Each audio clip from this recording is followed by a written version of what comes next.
"I'm in love with your best friend," said the billionaire CEO, and he left her. 3 years later, he saw her with triplets. The charity park hummed with quiet energy, soft music drifting across the lawn, children racing between white tents, volunteers handing out lemonade beneath wide trees. Nolan Casper adjusted the cuff of his jacket as cameras flashed somewhere behind him. Events like this used to feel effortless. Today, he felt strangely distracted, as if he had walked into a memory he hadn't agreed to revisit. A burst of laughter pulled his attention toward the open grass. 3 small children ran in uneven circles, their shoes tapping against the stone path. One carried a paper windmill that spun wildly in the breeze. Another chased a stray balloon. The smallest held onto a woman's hand, trying to keep pace. Nolan's steps slowed. He recognized the way she tilted her head when she laughed, gentle, unguarded. Beverly Smith stood near the edge of the crowd, sunlight brushing across her hair as she knelt to straighten a tiny jacket. For a moment, sound faded around him. "Hi, Nolan," she said when she noticed him, her voice calm, like they had spoken yesterday instead of years ago. The children glanced up curiously. He opened his mouth, but words came late. "Beverly." The tallest child tugged her sleeve. "Mom, is this your friend?" "Friend." The word lingered longer than it should have. A warm breeze moved through the park, carrying the scent of cut grass and distant coffee. Nolan watched as one of the children, a boy with curious eyes, offered him a shy wave before running back toward the others. Beverly crouched down, tying a loose shoelace with steady hands. She looked peaceful in a way he didn't remember, not untouched by life but grounded by it. "These are yours?" he asked gently. She nodded. Wilder, Amias, and Renly. The names felt unfamiliar in his tongue, yet they carried weight. The children circled her, laughing without hesitation, completely certain she would always be there when they turned around. Nolan swallowed, unsure whether to step closer or stay where he stood. A volunteer passed by, greeting him with recognition, but he barely noticed. All he could see was Beverly brushing grass from her skirt while one of the kids tugged her toward a game booth. "You look surprised," she said softly. "I missed a lot," he replied. She didn't answer immediately. Instead, she watched the children run toward a ring toss stand, her eyes warm, steady. The quiet between them held more meaning than any speech he could give. Somewhere nearby, applause rose from the small stage, but Nolan felt as if he had stepped outside time. Standing beside her felt familiar and foreign at once. He remembered long conversations that used to stretch past midnight, the calm way she listened when everyone else rushed to speak. "I wasn't sure I'd see you here," he admitted. "It's for a good cause," Beverly said, and the kids wanted to help. Renly, the youngest, returned holding a small painted rock and pressed it into Beverly's hand. She laughed, the sound light but real, and Nolan felt a quiet ache he hadn't expected. He thought of the version of himself who had chosen work over presence, logic over emotion. At the time, leaving had felt responsible, almost noble. Now, watching Beverly brush dirt from a child's cheek, that decision felt heavier. "You look happy," he said carefully. She met his eyes. "I am." No accusation, no resentment, just honesty. Nolan shifted his weight, hands sliding into his pockets. The empire he had built stood tall, admired by thousands. Yet standing here, he felt smaller than he ever had inside a boardroom. He wondered if success always came with a silent cost, or if he had simply misread what mattered most. The children called for Beverly again, pulling her away for a moment. Nolan watched her run toward them, her laughter blending with theirs, and realized how much life had continued without him. Have you ever walked away from someone believing it was the right thing, only to realize later that you had misunderstood what they truly needed? Nolan rested his hands on the railing near the pond while Beverly helped Wilder adjust a tiny paper crown. Watching her move through the crowd with calm confidence stirred something he hadn't felt in years. "I didn't expect to see you again like this," he said when she returned. "Life doesn't always wait for perfect timing," she replied. Her words lingered. "If you've ever thought you were protecting someone by stepping aside, did it actually help them? Or did it just leave a space no one knew how to fill?" Nolan glanced toward the children again. They ran back toward Beverly without hesitation, their trust effortless. He realized he had once been that safe place for her, and he had walked away from it. "Can we talk later?" Nolan asked quietly. Beverly hesitated for a second, then nodded. "We can sit after the kids finish the scavenger hunt." The promise of a conversation hung between them, unspoken questions waiting beneath the surface. Nolan turned toward the camera path where a few attendees recognized him, offering polite smiles. He paused, then faced forward again, voice softer, not rehearsed, just honest. "Sometimes you think you understand your own story," he said, until life brings someone back who reminds you of the chapter you skipped. If you're new here, welcome to Mr. Cooper Stories. And if you've been part of this journey before, you already know. Some choices don't end when we think they do. If this moment makes you curious, take a second to like the video and subscribe. Stories like this only continue because you're here listening, sharing, and reflecting. Nolan watched Beverly from a distance as the children waved colorful ribbons through the air. He knew the reunion was only the beginning. There were truths still buried in the past, a confession that broke 3 lives, a goodbye spoken too calmly, and years of silence that changed everything. He drew a slow breath. Because to understand how a billionaire ended up standing in a park, wondering if he had lost the one person who truly saw him, we have to go back to the moment everything began. 3 years before the park reunion, Nolan Casper stepped into the executive floor of Casper & Company with the quiet confidence people expected from him. The glass conference room overlooked the city stretching into the distance, its long table filled with designers, strategists, and executives who rose almost instantly when he entered. Chairs shifted. Tablets clicked shut. A low murmur faded into respectful silence. Everyone stood, except one person. At the far end of the table, Beverly Smith leaned over a spread of color samples, deep in conversation with Sheila Gottlieb. Her pencil tapped lightly against a sketch as she compared 2 shades of blue.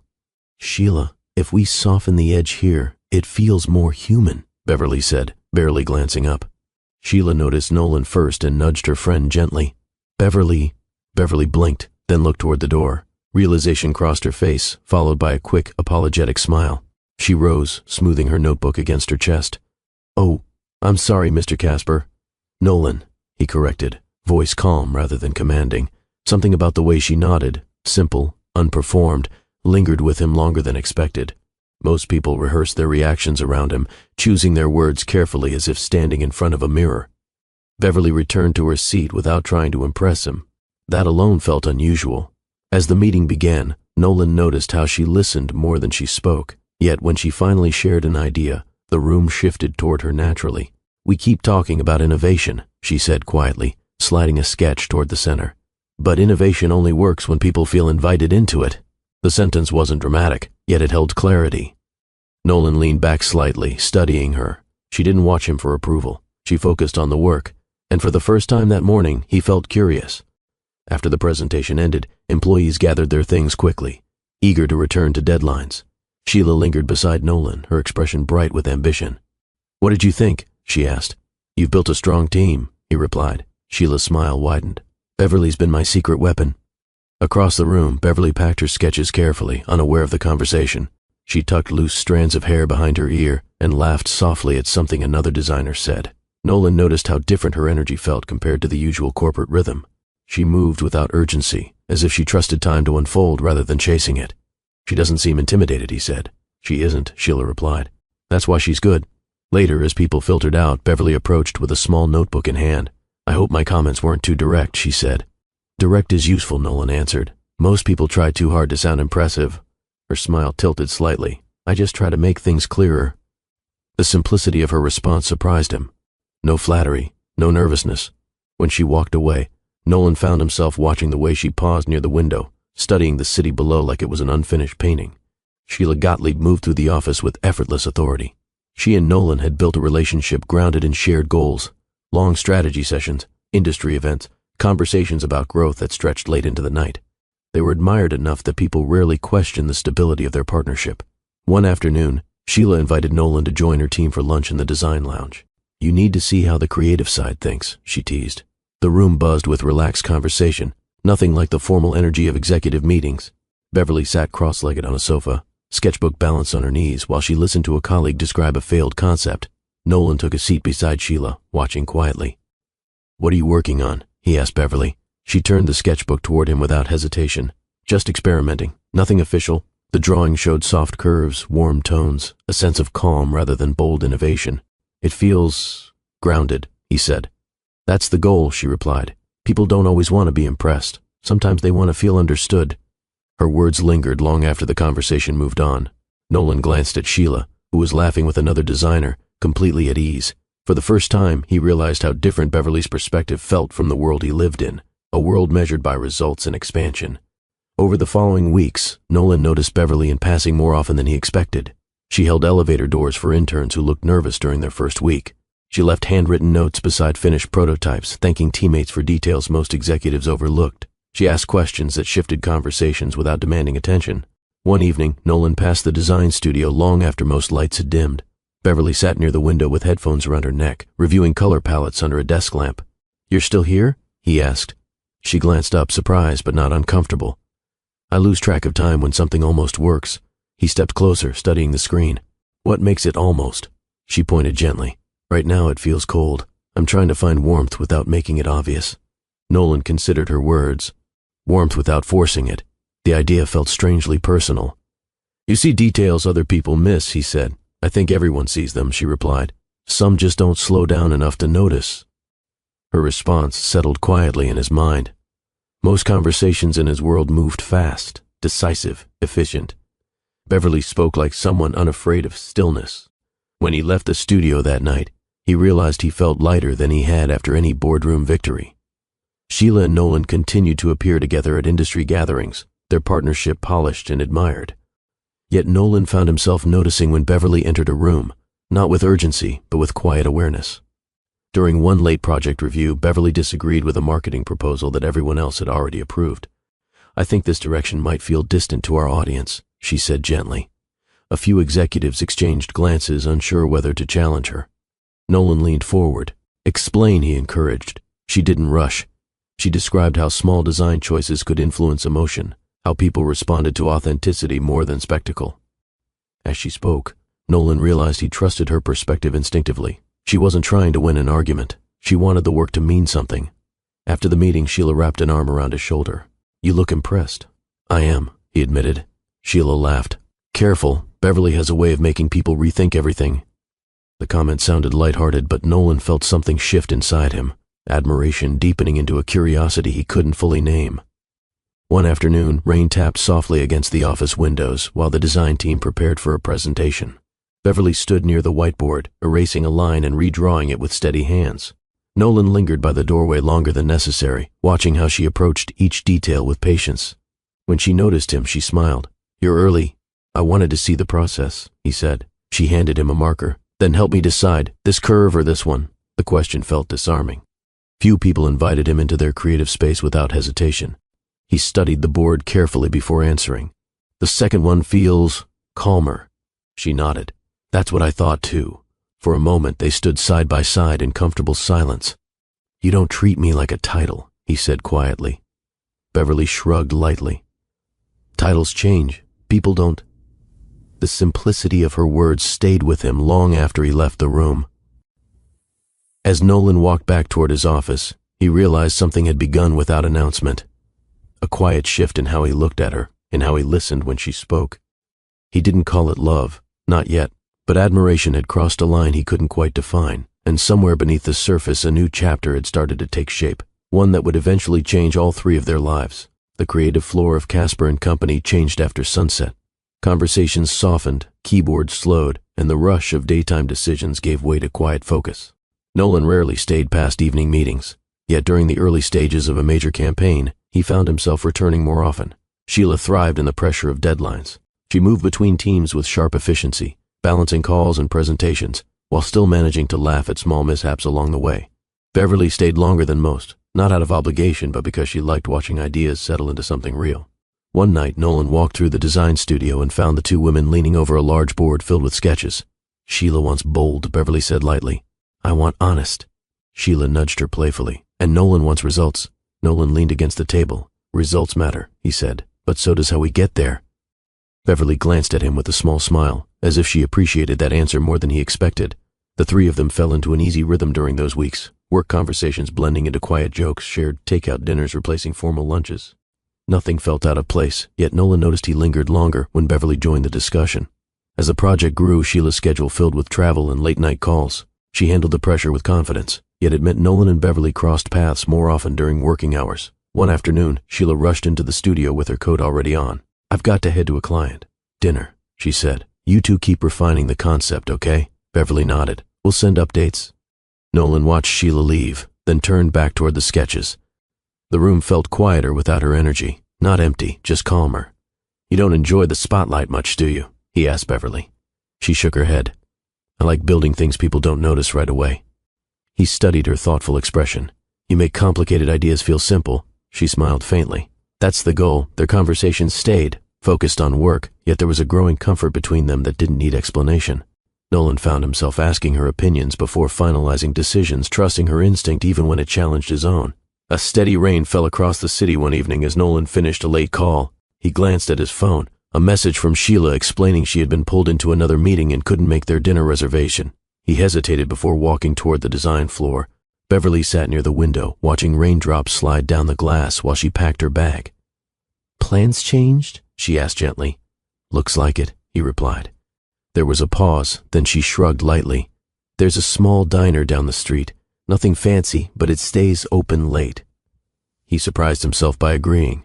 The diner felt warm and unhurried. Soft music, low lighting, the smell of fresh coffee drifting through the air.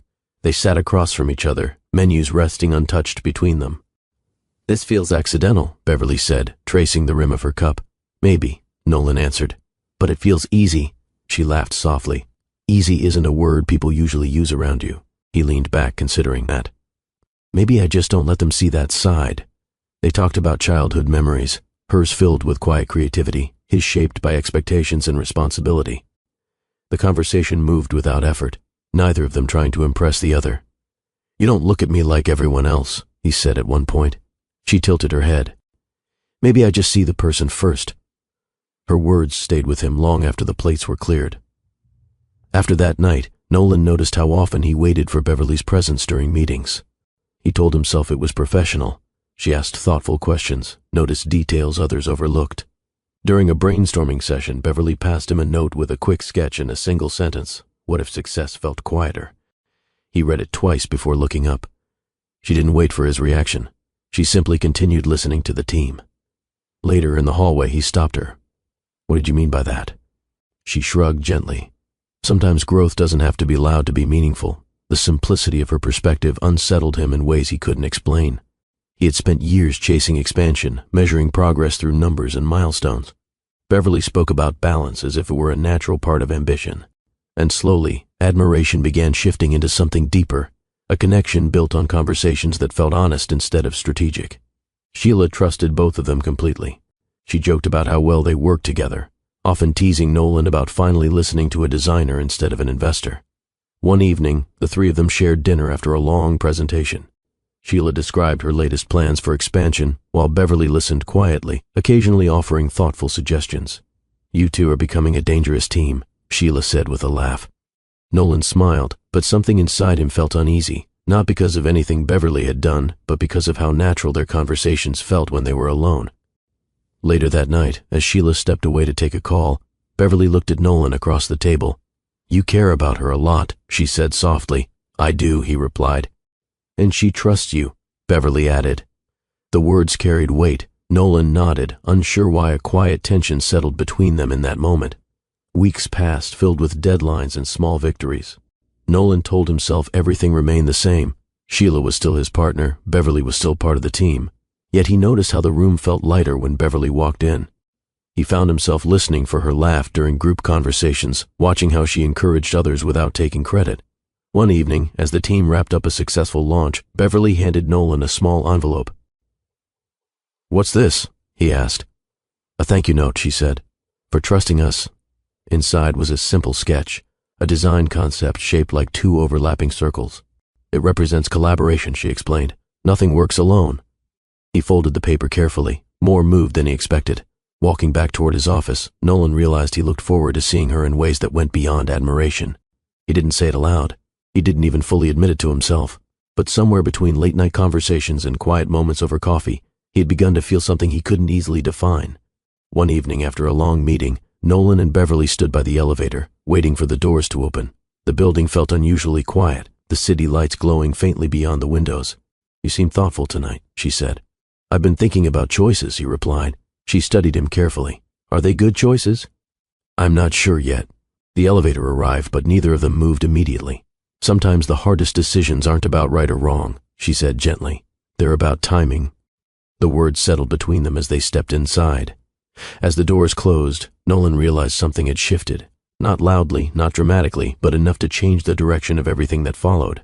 And though neither of them spoke about it then, That quiet connection would eventually lead to a confession neither of them was prepared to face.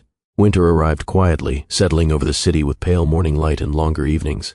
Inside Nolan's penthouse, the world felt unusually still. He stood near the window, watching distant traffic move in slow lines while he tried to rehearse words that refused to feel right. Sheila arrived a few minutes later, brushing snow from her coat as she stepped inside. "You sounded serious on the phone," she said, setting her bag down. "What's going on?" Nolan hesitated. Conversations with investors and partners had always come easily to him. This felt different, heavier, more personal than anything he had faced before. "We need to talk," he said gently. Sheila studied him, sensing the shift in his tone. She sat across from him, her posture calm but attentive. "You're making me nervous," she admitted. He exhaled slowly, realizing there was no perfect way to begin. "I've been trying to understand something," Nolan said, voice low, "and I don't want to keep pretending I don't feel it." Sheila's expression softened slightly. "Then don't pretend." The honesty she offered made the moment harder. "I'm in love with your best friend." The words landed between them with quiet weight. Sheila didn't react immediately. She looked down at her hands, fingers laced together, as if giving herself time to absorb what he had said. "When did you realize?" she asked at last. "I didn't mean for it to happen," he replied. "I tried to ignore it." She nodded slowly, her eyes thoughtful rather than angry. "She trusts me," Sheila said after a long pause. "We both did." "I know," Nolan answered. "That's why I had to tell you before anything changed further." Sheila looked up at him then, searching his face for something, reassurance maybe or clarity. "And what happens now?" she asked. He didn't have a perfect answer. The conversation stretched into the evening, filled with long pauses and careful honesty. Sheila didn't accuse him or demand explanations. Instead, she asked quiet questions about timing, about intention, about whether he had truly thought through the consequences. "I always believed we understood each other," she said gently. "We do," Nolan replied. "That hasn't changed. But something else has," she said. They both knew it. Sheila stood and walked toward the window, watching snow drift past glass. "I can't stay in something that already belongs somewhere else," she said softly. Nolan nodded, unable to argue. The respect between them remained, even as their relationship shifted into something unrecognizable. When she turned back, her eyes held sadness, but also strength. "I hope you're right about her," she said. "Because this isn't a small decision." Neither of them raised their voices. They simply accepted that the version of their life they had built together had come to an end. The following week felt different at Casper, and company conversations stayed polite, yet an invisible distance settled into the air. Sheila focused on her work with the same determination as always, but Nolan noticed she spent more time with other teams, keeping interactions brief. Beverly sensed the change immediately. "Did something happen?" she asked Sheila one afternoon. Her voice didn't rise. That restraint hurt more than any argument could have. Sheila hesitated before answering. "You should talk to Nolan." The words left Beverly unsettled. Later that day, she knocked softly on Nolan's office door. "You wanted to see me?" she asked. He gestured toward a chair. "There's something I need to tell you." Her expression grew cautious. "What is it?" He explained the conversation with Sheila, not dramatically, just honestly. He described how long he had tried to understand his feelings and how he didn't want to move forward without clarity. Beverly listened without interrupting, her hands resting quietly in her lap. When he finished, she didn't smile. She didn't react with excitement. Instead, her eyes filled with quiet sadness. "You were my safe place," she said softly. She was too... Nolan felt the weight of her words immediately. "I never wanted to hurt her," Beverly continued. "Or you." "I know," he said. She looked down for a moment, gathering herself. "This doesn't feel like a beginning," she admitted. "It feels like something ending." Over the next few weeks, Beverly kept her distance from both of them. She focused on work, arriving early and leaving late, avoiding conversations that felt too personal. One afternoon, Nolan found her alone in the studio adjusting a display board. "Can we talk?" he asked. She hesitated, then nodded. "I don't expect anything from you," he said gently. "I just wanted you to know the truth." She studied him carefully. "Truth doesn't make things easier," she replied. "It just makes them real." He didn't argue. "I need time," she added. "Not because I don't care, but because caring changed everything." Nolan understood. For the first time in years, he found himself waiting, not for a business outcome, but for a person to decide if he still belonged in her life. Time softened the immediate tension, but the friendship between Beverly and Sheila felt fragile. They spoke politely at work, sharing updates without the easy laughter that once defined them. One evening, Sheila approached Beverly near the break room. "I don't blame you," she said quietly. Beverly looked surprised. "It still feels like I hurt you." "You didn't choose this alone," Sheila replied. "None of us did." The conversation didn't fix everything, yet it opened a small door toward healing. Nolan watched from a distance, realizing how much had shifted because of a single confession. He had told the truth, believing honesty would bring clarity. Instead, it had created a space where every relationship needed to rebuild itself slowly. And as winter gave way to early spring, the three of them stood at the edge of something new, uncertain, complicated, but undeniably real. The confession had ended one chapter. What came next would depend on patience, trust, and whether love could grow without rushing ahead of the wounds it had created. Spring arrived quietly, softening the air outside Casper and Company and bringing longer afternoons that felt less rushed. Nolan didn't try to force conversations with Beverly after the confession. He understood that rushing forward would only make things heavier. Instead, he gave her space. They crossed paths during meetings and shared brief, polite exchanges. Nothing more. The absence of their easy conversations felt noticeable, yet Nolan respected the distance she needed. One afternoon, he found a small envelope on his desk. Inside was a note written in Beverly's neat handwriting. No promises, no expectations, just honesty.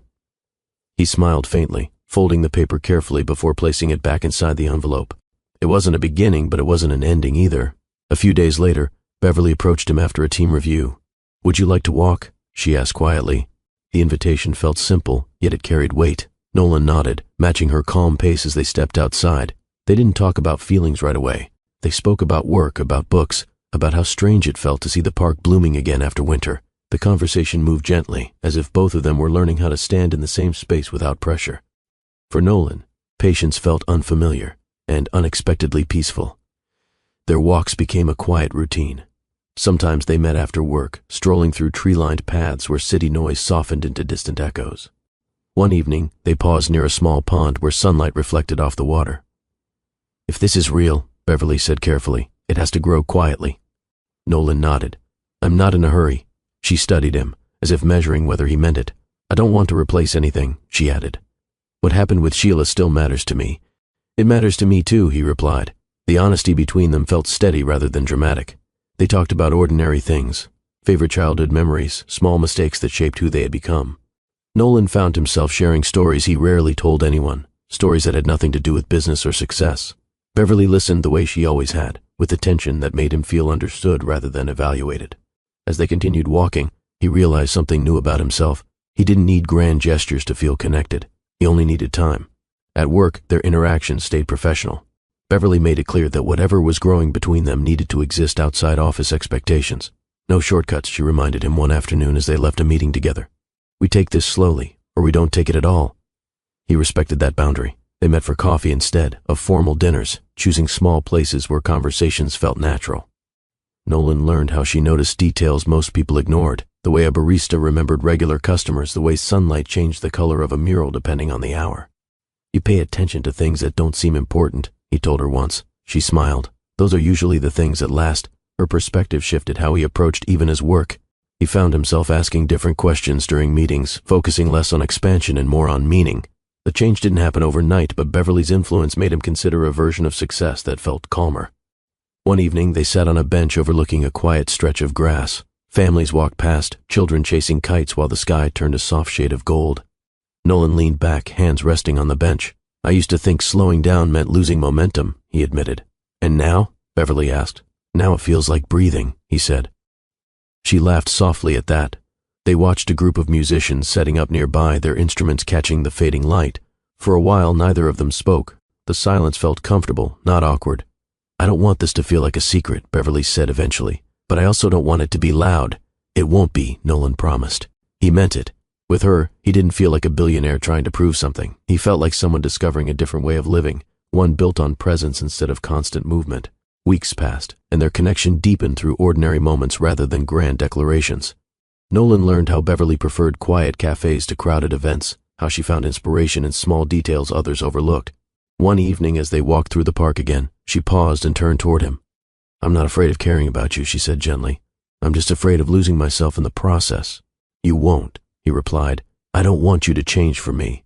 Her expression softened at his answer. For the first time since everything had shifted, she reached for his hand. The gesture felt simple, yet it carried a sense of trust that had taken time to rebuild. They continued walking, their steps unhurried.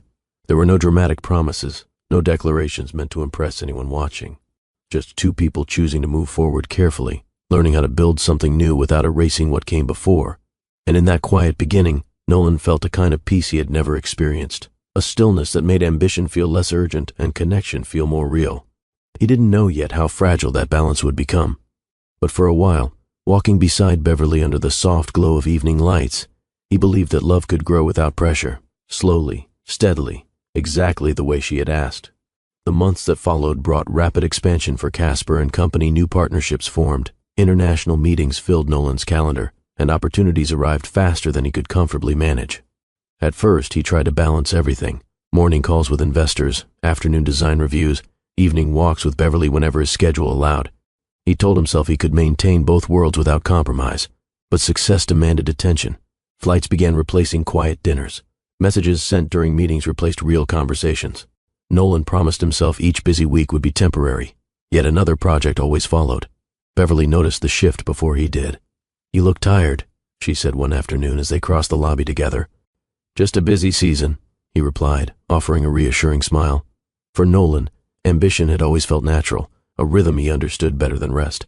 Yet the more his company grew, the less time he had for the calm moments that once defined their connection.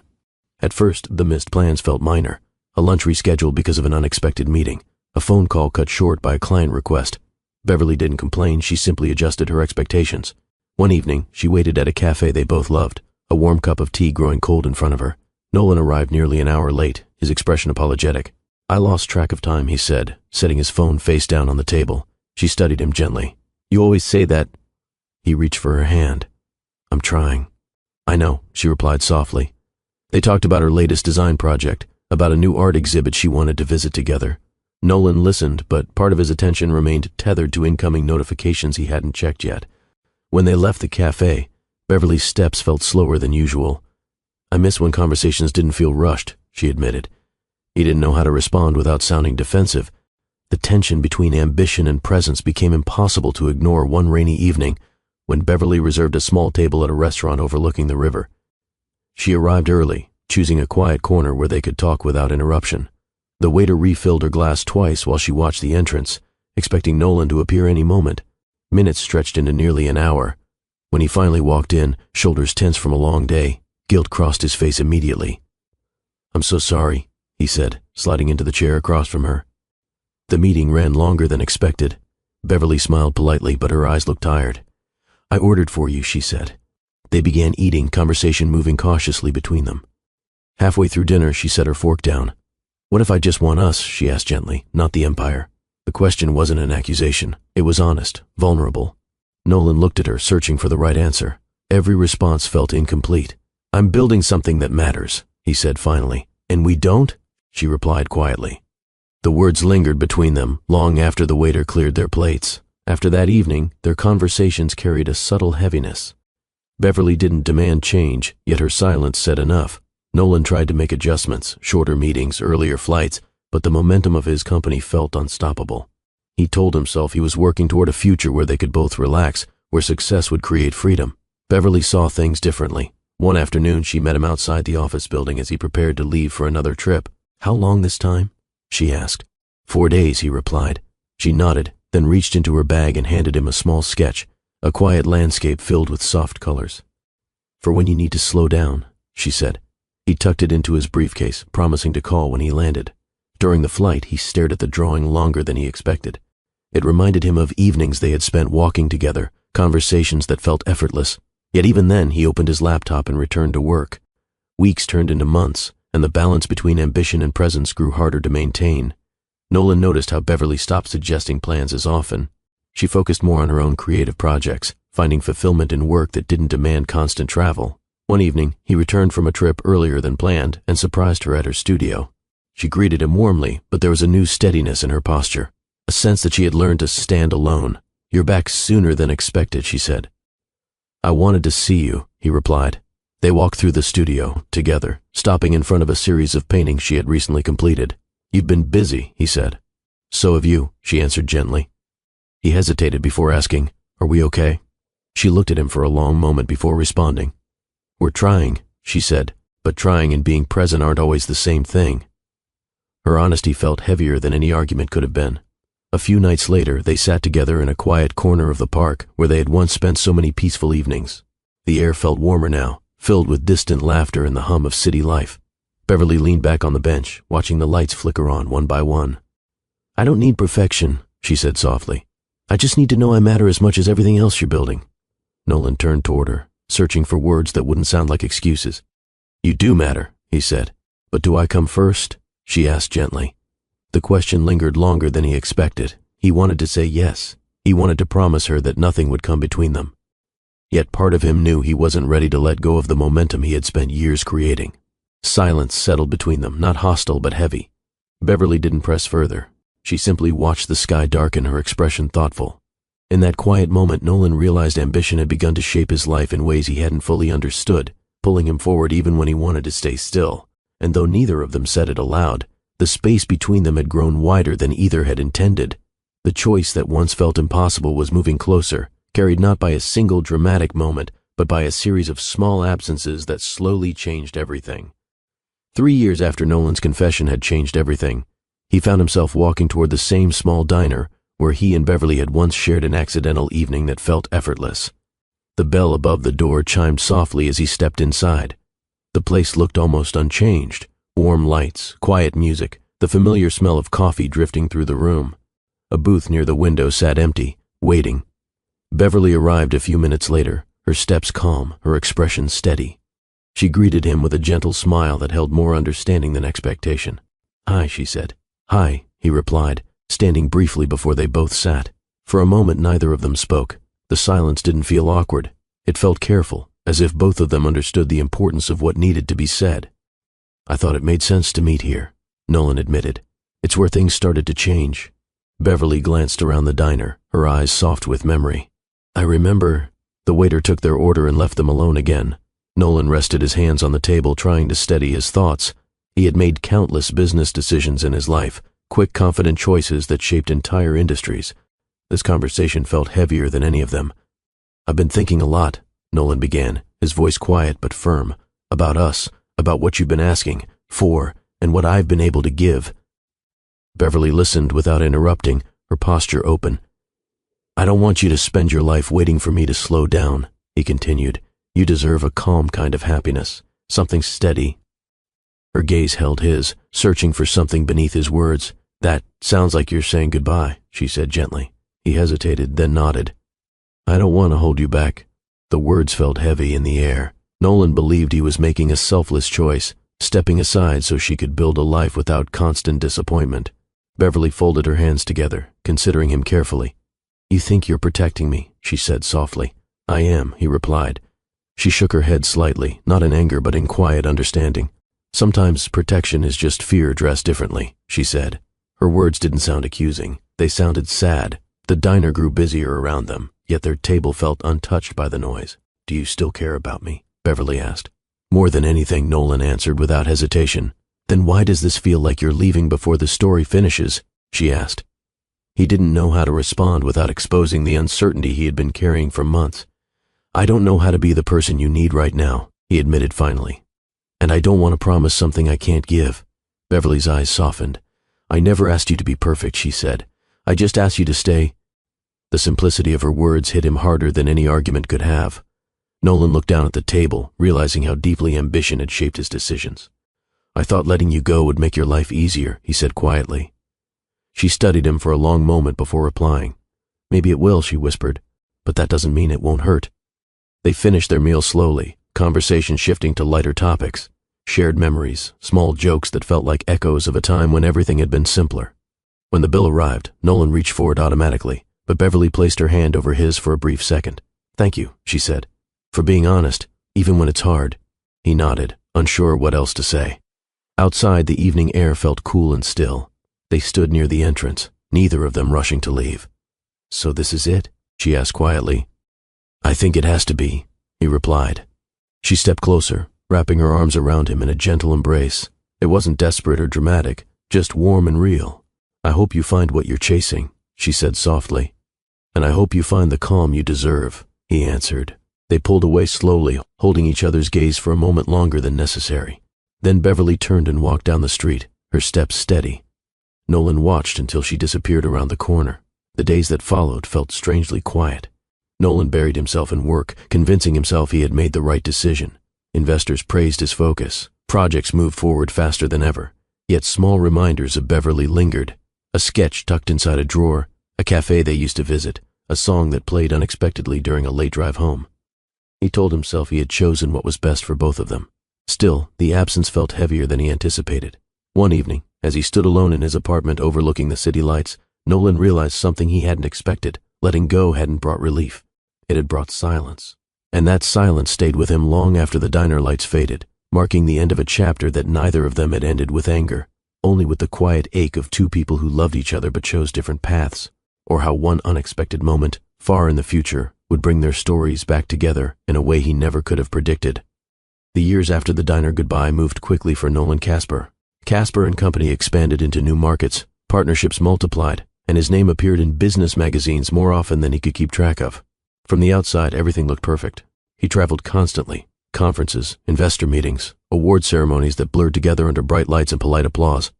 People congratulated him on building something remarkable, calling him disciplined, visionary, unstoppable. Yet quiet moments felt different. Late at night in hotel rooms, he sometimes opened his laptop with the intention of working, only to find himself staring at an empty screen. The silence felt louder than the busiest boardroom. He told himself he had chosen this path willingly. He reminded himself that success required sacrifice. Still, there were evenings when he caught himself wondering how Beverly was, whether she still walked through the park at sunset or found new places that made her feel at home. He never reached out, not because he didn't care, but because he believed stepping back had been the right thing to do. One afternoon, Nolan stood backstage at an industry gala, adjusting his tie while assistants moved quickly around him. "You're up in 5 minutes," someone said. He nodded, rehearsing the speech he had given in different forms countless times. Gratitude, vision, growth. The words came easily. They always did. When he stepped onto the stage, the audience applauded warmly. Cameras flashed. He delivered his message with calm confidence, speaking about innovation and resilience. But as the applause faded, he felt an unexpected emptiness settle in. After the event, a colleague approached him with a wide smile. "You've built something incredible." Nolan thanked him politely, yet the compliment felt distant. Later that evening, he returned to his apartment and loosened his tie, letting the quiet of the room replace the noise of celebration. On a shelf near the window sat a small sketch, Beverly's drawing of 2 overlapping circles. He had kept it without thinking, carrying it through every move and renovation. He picked it up, tracing the lines with his finger. Collaboration, connection, balance. Concepts that once felt simple now felt far away. Across the city, Beverly built a different kind of life, one that moved at a steadier pace. She continued working in design, eventually opening a small studio that reflected her personal style. Sunlight filled the space during the afternoons, casting warm tones across canvases and unfinished projects. Friends described her as calm and focused, someone who had learned to stand firmly in her own rhythm. Sheila remained part of her life as well. The two women rebuilt their friendship slowly, meeting for coffee, sharing updates about work and personal growth. "You look happy," Sheila told her one afternoon. "I'm learning to be," Beverly replied with a soft smile. There were challenges along the way, moments that tested her strength and forced her to adapt to unexpected changes, yet she faced them quietly, building a life that didn't depend on anyone else's pace. She rarely spoke about Nolan, not because she had forgotten him, but because she had learned how to carry memories without letting them define her present. 3 years passed like this. Nolan chasing momentum, Beverly building something grounded, their lives moving in separate directions without crossing paths. One morning, Nolan reviewed a list of upcoming charity events his company supported. He paused when he saw the name of a small park fundraiser dedicated to community arts programs. Something about it felt familiar, though he couldn't immediately explain why.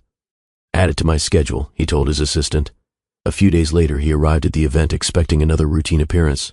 A few speeches, polite conversations, a brief walk through the crowd before heading to his next meeting. He didn't know that this simple decision would bring him face to face with the chapter he thought had ended. As he stepped onto the grass and listened to the distant laughter of children, a quiet sense of anticipation settled over him. He wasn't sure what he was about to find, only that something, or someone, was about to change everything he thought he had left behind. The charity park felt alive with movement, children running between activity tables, volunteers arranging art supplies, soft music drifting through the open space. Nolan adjusted the sleeve of his jacket as he greeted a few familiar faces, offering polite smiles that came automatically after years of public events. He expected nothing unusual. Then he heard laughter, light, genuine, unmistakably familiar. His gaze followed the sound across the grass. Beverly knelt near a blanket covered in crayons and paper crowns, helping a small child adjust a ribbon that kept slipping from her hair. Two boys circled her, one holding a tiny kite, while the other chased a bright foam ball rolling toward the walkway. Nolan stopped mid-step. For a moment, the rest of the park faded into the background. Beverly stood, brushing her hands together before turning, and their eyes met. Recognition crossed her face first, followed by a calm smile. "Hi, Nolan," she said gently. The years between them felt suddenly fragile, like pages that could be turned back with a single breath. "Hi," he replied, his voice quieter than usual. The children looked up curiously. "Mom," one of them said, tugging at her sleeve. "Who's that?" "Mom." The words settled heavily in Nolan's chest. Beverly gestured toward the children with a soft warmth that felt natural to her. "This is Wilder," she said, resting a hand on the shoulder of the tallest boy. "And this is Amias and Renly," Beverly added, as the smallest girl stepped forward with shy curiosity. Renly held a paper flower she had made at one of the activity tables. She studied Nolan for a moment before offering him a small smile that felt unexpectedly disarming.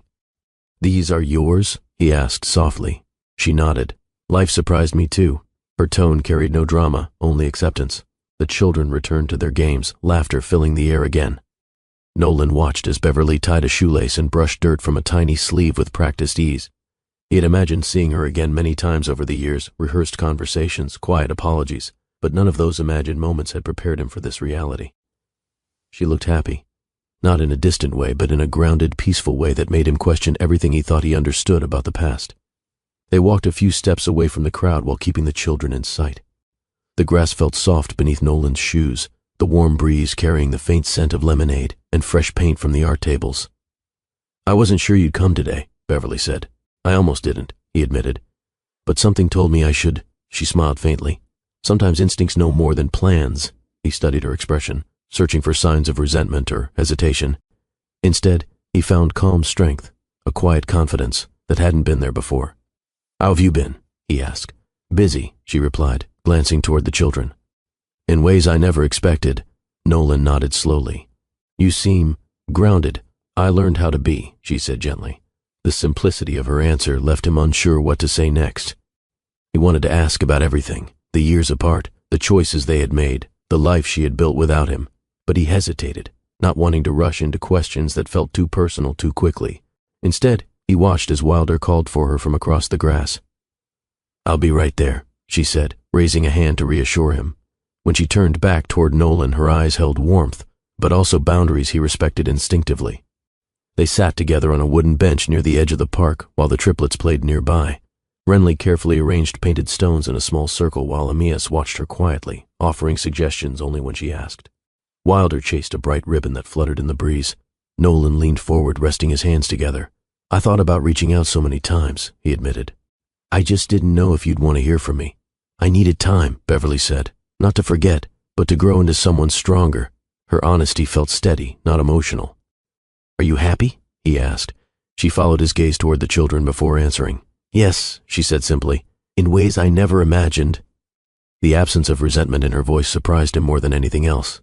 "I was wrong to leave," he said quietly. She didn't rush to reassure him or argue. "Maybe," she replied, "but sometimes distance teaches people what they couldn't see before." Her words settled into the quiet between them. Nolan realized he wasn't just seeing the woman he had once loved. He was meeting someone new, shaped by experiences he had never witnessed, and he wondered whether there was still space for him in her life, or if his role had already passed. Renly ran toward them suddenly, holding up a drawing filled with bright colors. "Look what I made," she said proudly. Beverly laughed softly, kneeling to admire it.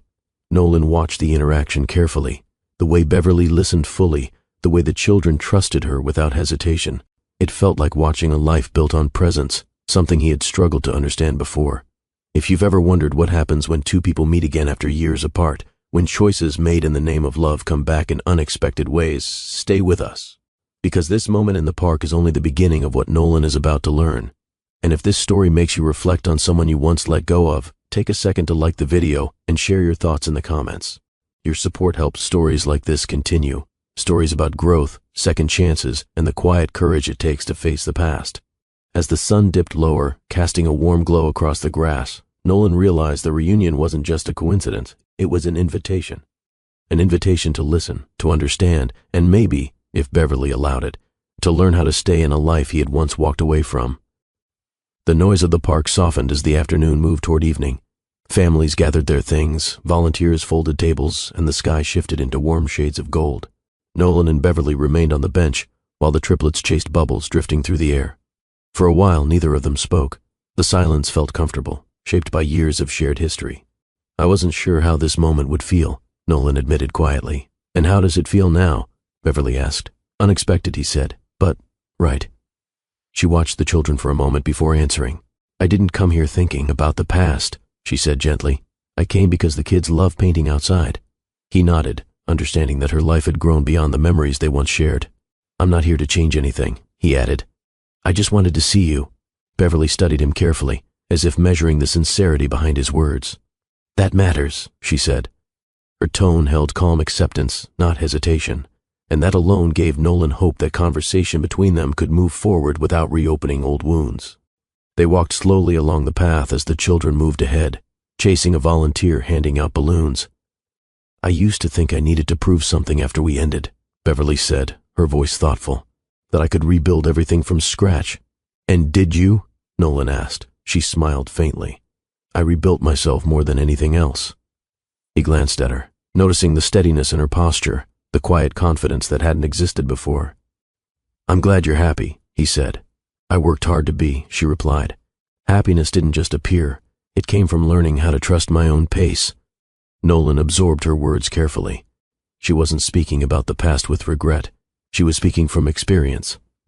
"I never blamed you," she added after a moment, "but I needed distance to understand who I was without us." The honesty felt grounding rather than heavy. As they approached the main path, a familiar voice called out from behind them. "Well, this is a reunion I didn't expect." Nolan turned to see Sheila walking toward them, her smile warm and genuine. She greeted Beverly first, pulling her into a quick hug before turning toward Nolan. "It's been a while," she said. "It has," he replied. There was no tension in her tone, only a quiet understanding shaped by time. "I see you've met the Chaos Crew," Sheila joked, glancing at the triplets as they raced past. "They're incredible," Nolan said sincerely. "I'm glad you're here," she told him. "Just remember, Beverly's stronger now. Strong doesn't mean she doesn't feel things." Her words carried weight, not as a warning but as a reminder. "I won't forget that," he promised. She nodded, satisfied, before turning back to Beverly. "I'm grabbing coffee later. Text me if you're free." Beverly agreed with a smile, and for a moment Nolan felt relieved seeing the friendship between them restored. Proof that time had healed more than he expected. As the park began to empty, Nolan helped gather a few art supplies scattered near the bench while Beverly called the children together. "Say goodbye to the volunteers," she reminded them gently. Wilder waved enthusiastically, Amias offered a quiet thank you, and Renly clutched her paper flower as if it were a treasure. When they returned, Beverly turned toward Nolan. "Thank you for today," she said. "I should be thanking you," he replied. "You didn't have to talk to me." She considered that for a moment before answering. "Maybe some conversations just wait until people are ready." Her words felt like an invitation, not a promise, but a possibility. "If you're comfortable," he said carefully. "I'd like to see you again. No pressure, just talk." Beverly glanced at the children, then back at him. "We can take it slowly," she said. "That's the only way I know how to do this now." He nodded, relief mixing with gratitude. As they walked toward the exit together, Nolan felt something he hadn't experienced in years. Not certainty, but hope shaped by patience. The reunion had begun with surprise. Now it moved forward with honesty, quiet understanding, and the careful steps of people learning how to reconnect without rushing past the lessons time had given them. Nolan didn't rush back into Beverly's life after the reunion. He respected the rhythm she had built, mornings shaped by school drop-offs, afternoons filled with creative work, evenings centered around the children's routines. Their first meeting after the park was simple, a small neighborhood cafe, warm light spilling across wooden tables while the triplets shared a single slice of cake. Wilder asked endless questions about Nolan's work, curiosity lighting up his face. "So you're the boss of everything?" he asked. Nolan laughed softly. "Not everything, just part of it." Amias listened quietly, studying Nolan with thoughtful eyes, while Renly focused on arranging sugar packets into tiny towers. Beverly watched the interaction carefully, her posture relaxed but attentive. "They're still deciding if they trust you," she said gently. "That makes sense," Nolan replied. "Trust should take time." He meant it. When the afternoon ended, he didn't linger or push for more. He simply said goodbye, promising to see them again when Beverly felt ready. That patience spoke louder than any grand gesture. Over the following weeks, Nolan became a quiet presence in their world. He helped carry grocery bags, joined weekend walks through the park, and sat at the kitchen table while the triplets' colored pages filled with bright animals and crooked stars.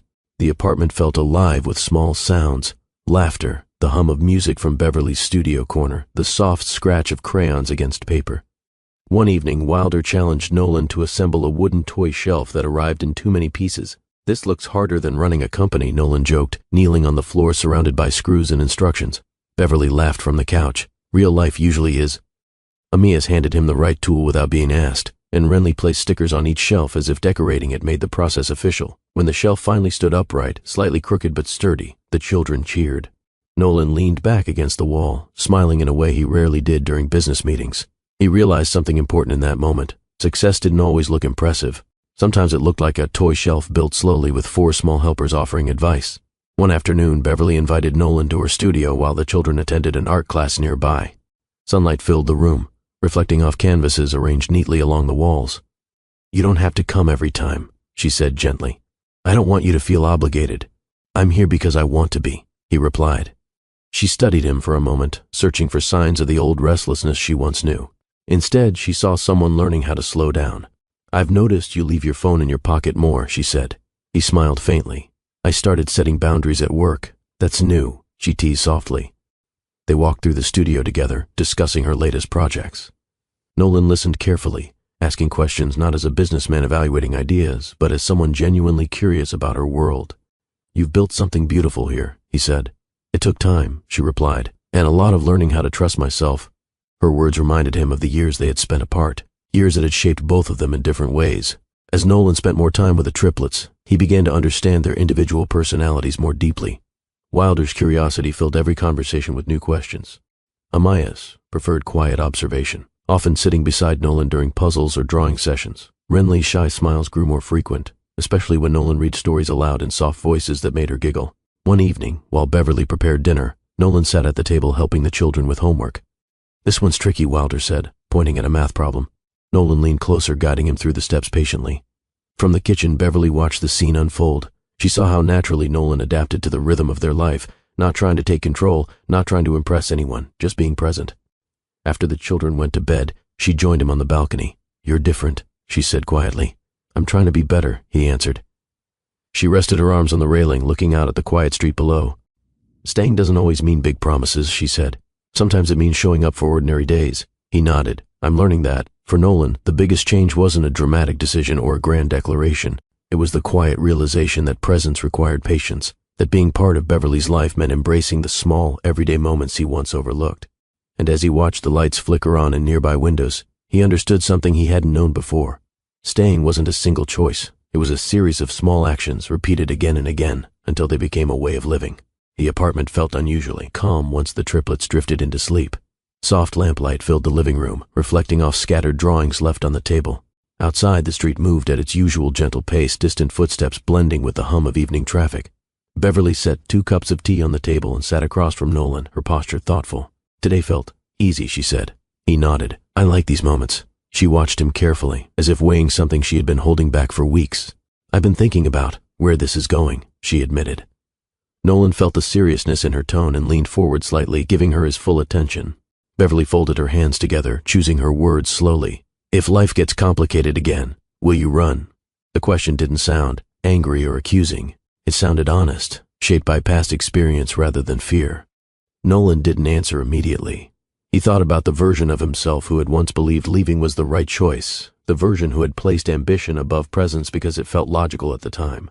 "I can't promise perfection," he said quietly, "and I don't want to pretend I'll never make mistakes." She nodded, listening.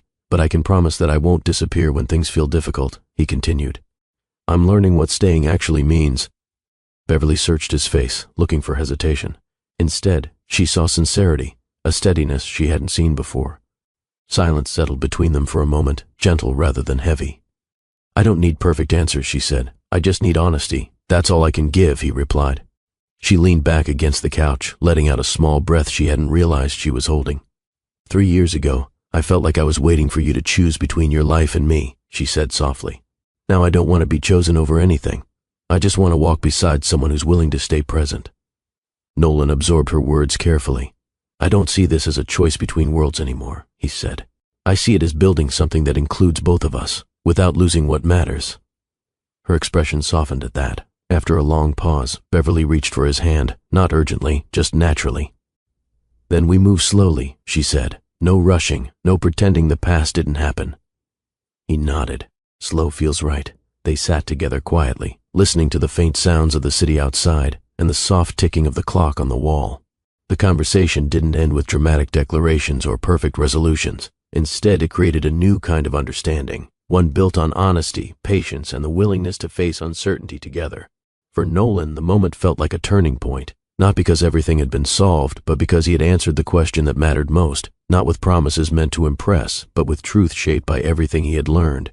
And as the evening settled into peaceful silence, both of them understood that what came next wouldn't be defined by grand gestures. It would be defined by consistency, by small choices made every day, and by the quiet courage to keep showing up, even when life asked difficult questions again. Spring returned with warmer air and longer evenings, bringing a sense of renewal that felt gentle rather than overwhelming. Beverly invited Nolan to a small lakeside gathering. Nothing formal, just close friends sharing food and laughter beneath strings of soft lights. The triplets ran along the edge of the water, their reflections flickering across the surface as they chased each other in wide circles.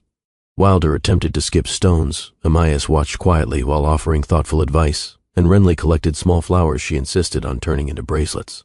Nolan stood beside Beverly near a wooden table, watching the children with a quiet smile. This feels different from the events I'm used to, he said. That's why I like it, she replied. No expectations, just people being themselves. The atmosphere felt relaxed, shaped by easy conversations and soft music drifting through the evening air. Sheila arrived a little later, greeting Beverly with a warm hug before turning to Nolan with an amused smile. I never thought I'd see you assembling paper lanterns, she joked, nodding toward the decorations he had been helping hang. I'm learning new skills, he replied, laughing softly. She watched him for a moment, then glanced toward Beverly and the children playing near the water. You look calmer, Sheila said quietly. I feel calmer, he admitted. She nodded approvingly. That's good. Just remember, building something steady takes more patience than building a company. Her words carried warmth, not warning. As the evening continued, Sheila joined the children in a game of tag, her laughter blending easily with theirs. Seeing her comfortable around Beverly again reminded Nolan how much time had softened old wounds. What once felt impossible now looked natural, friendship restored through understanding rather than forgetting. As the sun dipped below the horizon, tiny lights began to flicker above the grass. Fireflies drifted slowly through the air, drawing delighted whispers from the children. Nolan and Beverly stepped away from the group for a moment, walking toward the quiet edge of the lake. The water reflected the last colors of sunset, creating a peaceful stillness around them. I've been thinking, Nolan said, his voice low. She turned toward him, waiting. I don't want to go back to what we were before, he continued. I want something steadier, something built on everything we've learned. Beverly watched the fireflies move between them, her expression thoughtful. Are you asking if we try again? She asked softly. Yes, he replied, but slowly, without pressure. She didn't answer immediately. Instead, she reached for his hand, letting their fingers rest together while she considered the moment. We try, she said at last. The words felt simple, yet they carried the weight of trust rebuilt piece by piece. They returned to the gathering just as Wilder ran toward them holding a glowing jar filled with tiny lights. Look what we caught, he said proudly. Beverly knelt to admire it while Nolan laughed, helping Amias secure the lid carefully so the insects wouldn't escape too quickly. Renly slipped her hand into Nolan's, guiding him back toward the table where dessert waited. The scene felt ordinary, yet meaningful, a life shaped not by grand gestures but by shared moments that grew naturally over time. Later, as friends began saying their goodbyes, Nolan stood beside Beverly watching the children grow, sleepy beneath the soft glow of lanterns. Thank you for tonight, he said. She smiled gently. Thank you for staying.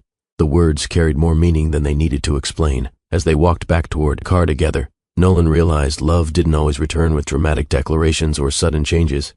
Sometimes it returned quietly, through laughter, patience, and the willingness to rebuild something stronger than before. And in the soft light of that lakeside evening, their story turned toward a new chapter, one defined not by the past they had lost, but by the future they were choosing to create together. Over the next year, Nolan's life began to change in ways that surprised even him. Instead of chasing every new opportunity, he started reshaping Casper & Company into something more balanced. He delegated responsibilities he once held tightly, trusting his team to lead projects without his constant presence. Meetings became shorter, travel less frequent, and evenings slowly opened up in ways they never had before. Colleagues noticed the shift. "You seem different lately," one executive said during a strategy session. "I'm learning what matters outside the boardroom," Nolan replied with a small smile. The company continued to grow, but the pace felt steadier. For the first time in years, success no longer meant sacrificing every quiet moment. Beverly's creative studio flourished alongside these changes. Sunlight filled the space each morning as she worked on projects that blended design with storytelling, often inspired by the small moments she experienced with the children. The triplets spent afternoons drawing at a long table near the window, turning scraps of paper into colorful masterpieces. Nolan occasionally stopped by after work, offering feedback when asked, but mostly enjoying the calm atmosphere she had created.